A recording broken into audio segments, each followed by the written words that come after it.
好啦，呢條數咧點做咧？題目就話 P 係直線 y 等於翻3加 x 上面嘅一點，就令到咧 AP 同 BP 咧一樣長度嘅。好啦，咁我畫幅圖俾你先，最緊要嚇，知道做緊咩嘢先啦。咁 P 咧，咁我因為我要計個坐標嘛，咁所以我要假設個坐標第一坐標係 x，咁第二坐標咧我唔需要叫 y 啦，因為 y 咧係等於翻3加 x 嘅，咁我代翻落去。好啦。咁 A.P 同 B.P 咧就係我俾你嘅資料啊嘛，咁 A.P 就係 B.P 啦，咁可以用距離公式，開方 x 減1嘅平方，再加3加 x 減負2嘅平方。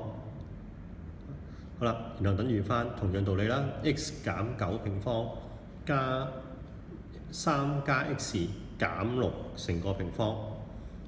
好啦，咁我有呢條式嘅話咧，咁我可以再化簡佢咧，就即係兩邊平方之後咧，拆咗個開方好類啦，然後再將兩邊展開，咁啊計到嗰個 x 咧等於翻2嘅，咁將個2代翻落去2同埋3加2，即係話個坐標 P 嘅坐標咧就係2同埋5啦。